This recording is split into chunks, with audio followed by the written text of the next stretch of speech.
Hello friends, আসসালামু আলাইকুম। আশা করি আপনারা সকলেই ভালো আছেন। আলহামদুলিল্লাহ, আমিও ভালো আছি। দেখতেই পাচ্ছেন আমি আজকে সবজিগুলো নিয়ে নিয়েছি। আর পেঁয়াজ, কাঁচামরিচ, রসুন এগুলাকে আমি গুছিয়ে রেখে দিব আর ঢেলে রেখে দিব, যেহেতু গরমের দিন নষ্ট হয়ে যেতে পারে। আর আজ লাউয়ের তরকারি রান্না করব বুটের ডাল দিয়ে। বেশি কিছু রান্না করব না, যেহেতু আজকে বাসায় অনেক কাজ আছে, মিস্ত্রিও লাগা থাকবে। এই কারণে শর্টকাট করে রান্না করে নিব আর কিছু পিঠাও রান্না করে নিব। এই জন্য বেশি কিছু আর রান্না করব না। আর কাঁচামরিচগুলো আমি এখানে ঢেলে রেখে দিব, নষ্ট হয়ে যাবে এরকম পলিথিনের মধ্যে যদি রাখা থাকে। তো ঢেলে আমি এগুলাকে বোটা ছাড়িয়ে রেখে দিব। আর এগুলা রেখে দেওয়ার পর আমি চলে যাব কাটাকুটি করার জন্য। আর দুপুরের রান্নাটাও আমি করে নিব। চুলাটা আমি ধুয়ে দিয়েছি আর এই পাশে এখন আমি চালটাকে ধুয়ে পরিষ্কার করে নিচ্ছি। ধুয়ে পরিষ্কার করে নিয়ে চালটাকে দিয়ে দিব। পানিটাও ফুটে এসেছে। দিয়ে তারপর চলে যাব সবজিগুলোকে কেটে নেওয়ার জন্য।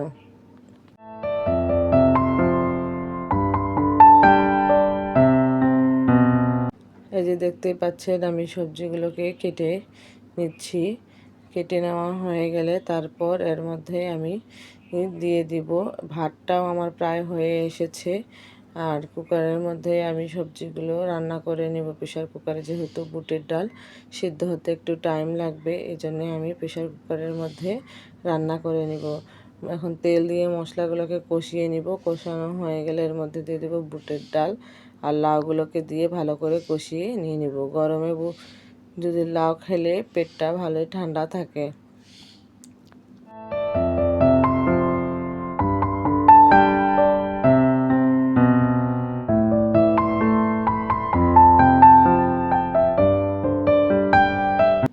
যে বুটের ডাল দিয়ে দিয়েছি, এখন ভালো করে কষিয়ে নিব। কষানো হয়ে গেলে এর মধ্যে এখন দিয়ে দিব লাউগুলোকেও।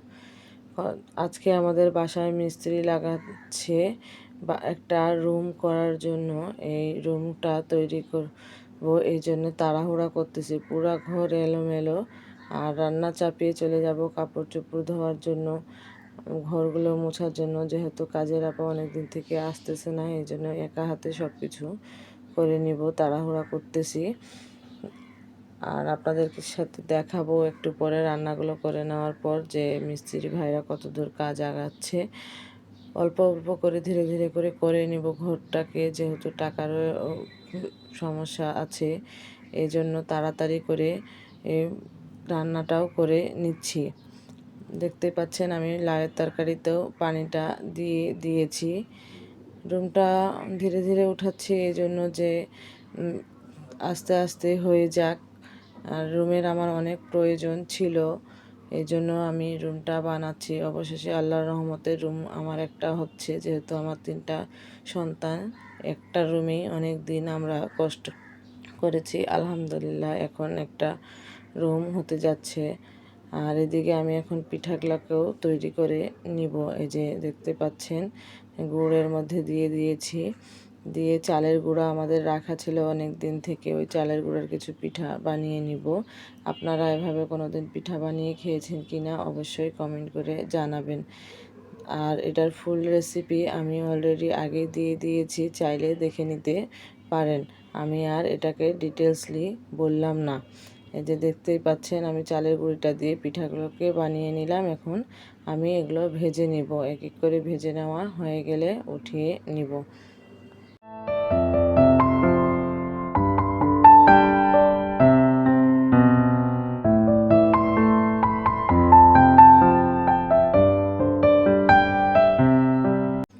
এই যে দেখতেই পাচ্ছেন প্রায় আমার ভাজা হয়ে গেছে।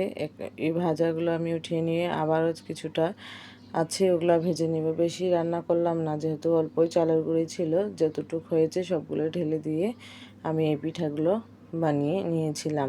খেতে কিন্তু মজাই হয়, আপনারাও একবার ট্রাই করে দেখতে পারেন। দেখতেই পাচ্ছেন কত সুন্দর হয়েছে দেখতে, খেতেও কিন্তু বিস্কুটের মতো লাগে।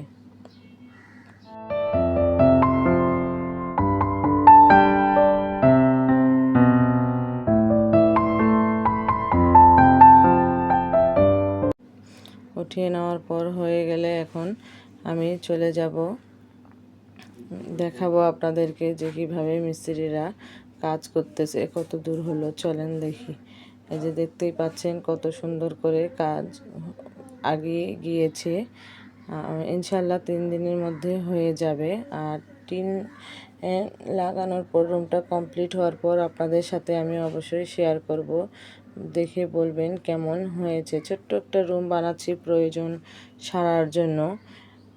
খুবই জরুরি ছিল আমার এই রুমটা, এই জন্য প্রয়োজন সারার জন্য ছোট করে একটা রুম বানিয়ে নিয়েছি। দেখতেই পাচ্ছেন। কমপ্লিট হওয়ার পর আপনাদের সাথে আমি শেয়ার করব। আর আমার ভিডিওটি যদি আপনাদের কোথাও কোনো অংশ ভালো লাগে থাকে, প্লিজ একটি লাইক সাবস্ক্রাইব করে পাশে থাকবেন। আর যারা লাইক সাবস্ক্রাইব করে পাশে আছেন তাদেরকে অসংখ্য ধন্যবাদ। এই যে আমার মেয়েরা চলে এসেছে, এখন আমি দুপুরের খাওয়াই দিব মেয়েদেরকে।